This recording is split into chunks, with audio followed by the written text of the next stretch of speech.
नमस्कार मित्रों, मैं नौटंकी बासु। मेरे इस चैनल पर आपका स्वागत है। मुंशी प्रेमचंद हमारे देश के सबसे लोकप्रिय साहित्यकार हैं। उन्होंने अपने एक लेख में कहा है, हमारी कसौटी पर वही साहित्य खरा उतरेगा जिसमें उच्च चिंतन हो, स्वाधीनता का भाव हो, सौंदर्य का सार हो और सृजन की आत्मा हो, जीवन की सच्चाइयों का प्रकाश हो, जो हम में गति, संघर्ष और बेचैनी पैदा करे, सुलाए नहीं, क्योंकि अब और अधिक सोना मृत्यु के लक्षण है। प्रेमचंद की कहानियां पढ़ने वाले पर अपना असर छोड़ती हैं। भावनाओं के दृष्टिकोण से देखें तो उनका साहित्य सागर के समान है। जिन मुद्दों पर प्रेमचंद ने अपने साहित्य में लिखा है वो आज भी संगत है, चाहे वो सांप्रदायिकता का मुद्दा हो, समाज के पिछड़े वर्ग का, जाति पात ऊंच नीच का, महिलाओं की समस्या हो या उनके उत्पीड़न का। हर मुद्दे पर उनकी प्रतिबद्धता साफ साफ दिखाई देती है। तो रंग सफर की इस कड़ी में आज पेश है उनकी एक प्रसिद्ध रचना, ठाकुर का कुआं।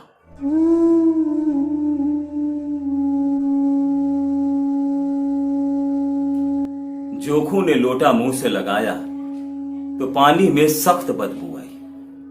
गंगी से बोला, ये कैसा पानी है, मारे बास के पिया नहीं जाता। गला सूखा जा रहा है और तू सड़ा पानी पिलाए देती है। गंगी प्रतिदिन शाम पानी भर लिया करती थी। कुआं दूर था, बार बार जाना मुश्किल था। कल जब वो पानी लाई तो उसमें बदबू बिल्कुल नहीं थी। आज पानी में बदबू कैसी? लोटा नाक से लगाया तो सचमुच बदबू थी। जरूर कोई जानवर कुएं में गिरकर मर गया होगा, मगर अब दूसरा पानी आवे कहां से? ठाकुर के कुएं पर कौन चढ़ने देगा? दूर से ही लोग डांट बताएंगे। साहू का कुआं गांव के उस सिरे पर है, परंतु वहां भी कौन पानी भरने देगा? चौथा कुआं गांव में है ही नहीं। जोखू कई दिन से बीमार है। कुछ देर तक तो प्यास रोके चुपचाप पड़ा रहा, फिर गंगी से बोला, अब तो मारे प्यास के रहा नहीं चाहता। ला थोड़ा पानी नाक बंद करके पी लो। गंगी ने पानी ना दिया। खराब पानी से बीमारी बढ़ जाएगी ये जानती थी, परंतु ये नहीं जानती थी कि पानी को उबाल देने से उसकी खराबी जाती रहती है। बोली, ये पानी कैसे पियोगे? न जाने कौन जानवर मरा है, मैं कुएं से दूसरा पानी लाए देती हूं। जोखू ने आश्चर्य से उसकी ओर देखा। दूसरा पानी? पानी कहां से लाएगी? अरे ठाकुर और साहू के दो कुएं तो हैं, क्या एक लोटा पानी ना भरने देंगे? हाथ पांव तोड़वा आएगी और कुछ ना होगा। ब्राह्मण देवता आशीर्वाद देंगे, ठाकुर लाठी मारेंगे, साहूकार एक के 5 लेंगे।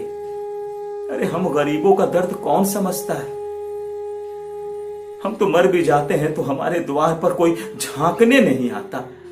कंधा देना तो बहुत दूर की बात है। ऐसे लोग तुझे कुएं से पानी भरने देंगे? बैठ चुपके से। कुएं से पानी लाएगी। इन शब्दों में कड़वा सत्य था। गंगी क्या जवाब देती, किंतु उसने वो बदबूदार पानी पीने को ना दिया।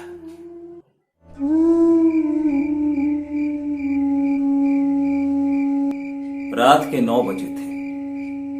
थके मांदे मजदूर तो सो रहे थे। ठाकुर के दरवाजे पर 10-5 बेफिक्रे जमा थे। बेफिक्रे मतलब ठाकुर के गुंडे। मैदानी बहादुरी का अब ना तो जमाना रहा ना मौका। कानूनी बहादुरी की बातें हो रही थी कि कितनी होशियारी से ठाकुर ने थानेदार को एक खास मुकदमे में रिश्वत दी और साफ साफ निकल गए। काम करने का ढंग चाहिए बस। ठीक इसी समय गंगी कुएं से पानी लेने के लिए पहुंची। कुप्पी की धुंधली रोशनी कुएं पर पड़ रही थी और गंगी वृक्ष की आड़ में बैठी अपने मौके का इंतजार करने लगी। गंगी का विद्रोही दिल रिवाजी पाबंदियों और मजबूरियों पर चोट करने लगा। इस कुएं का पानी सारा गांव पीता है, किसी पर रोका नहीं है। सिर्फ ये बदनसीब नहीं भर सकते। हम क्यों नीच हैं और ये लोग क्यों ऊंच हैं? इसलिए कि ये लोग गले में तागा डाल लेते हैं। यहां तो जितने हैं एक से एक छठे। चोरी ये करें, जाल फरेबी ये करें, झूठे मुकदमे ये करें। अभी यही ठाकुर जी ने तो उस बेचारे गरेड़िए की भेड़ चुरा ली और बाद में मारकर खा गए। अरे यही पंडित जी के यहां तो 12 मास जुआ होता है। यही साहू जी घी में तेल मिला करके बेचते हैं। काम करवा लेते हैं, मजूरी देने में नानी मरती है। किस बात में हमसे ऊंचे हैं? हम गली गली चिल्लाते नहीं फिरते कि हम ऊंचे हैं, हम ऊंचे हैं, हम ऊंचे। कभी गांव में आ जाती हूं तो रस भरी आंखों से देखने लगते, जैसे सबकी छाती पर सांप लौट रहा हो। परंतु घमंड ये कि हम ऊंचे हैं। कब दया आती है इन लोगों को दूसरों पर? बेचारे महंगू को इतना मारा कि महीनों लहू थूकता रहा। इसीलिए तो कि उसने बेगार ना दी थी। इस पर ये लोग ऊंचे बनते हैं। हम ऊंचे हैं। कुछ देर बाद बेफिक्रे चले गए थे। ठाकुर भी दरवाजा बंद कर अंदर आंगन में सोने जा रहे थे।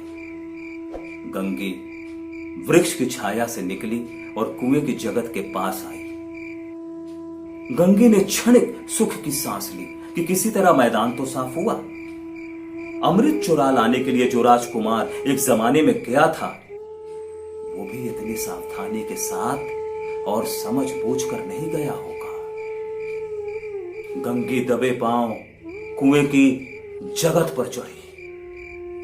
विजय का ऐसा अनुभव उसे पहले कभी नहीं हुआ था। उसने रस्सी का फंदा घड़े में डाला, दाएं बाएं चौकन्नी दृष्टि से देखा, जैसे कोई सिपाही रात को शत्रु के किले में सुराख कर रहा हो। यदि इस समय वो पकड़ ली गई तो उसके लिए माफी या रियायत की रत्ती भर उम्मीद नहीं। अंत में उसने देवताओं को याद करके अपना कलेजा मजबूत किया और घड़ा कुएं में डाल दिया। घड़े ने पानी में गोता लगाया, आहिस्ता, बहुत ही आहिस्ता। गंगी ने जल्दी जल्दी 2-4 हाथ मारे, घड़ा कुएं के मुंह तक आ गया। कोई बड़ा पहलवान भी इतनी तेजी से नहीं खींच सकता था। गंगी झुकी कि घड़े को कुएं की जगत पर रखे कि एकाएक ठाकुर साहब का दरवाजा खुल गया। शेर का मुंह भी इतना भयानक नहीं होगा। गंगी के हाथ से रस्सी छूट गई। रस्सी के साथ घड़ा धड़ाम से कुएं में गिरा और कई क्षण तक पानी में हिलकोरे की आवाज आती रही। ठाकुर साहब कौन है, कौन है पुकारते हुए कुएं की तरफ आ रहे थे और गंगी जगत से कूदकर भागी चली जा रही थी। ठाकुर साहब कुएं की तरफ आ रहे थे और गंगी भागती जा रही थी। घर पहुंचकर देखा, जोखू लोटा मुंह से लगाए वही मैला गंदा पानी पी रहा है। लोटा मुंह से लगाए वही मैला गंदा पानी पी रहा है। अगर आपको मेरा ये रंग सफर पसंद आ रहा है तो मैं नौटंकीबाज आपसे निवेदन करता हूं कि आप मेरे इस चैनल को सब्सक्राइब कीजिए, क्योंकि यहां मेरा रंग सफर जारी है।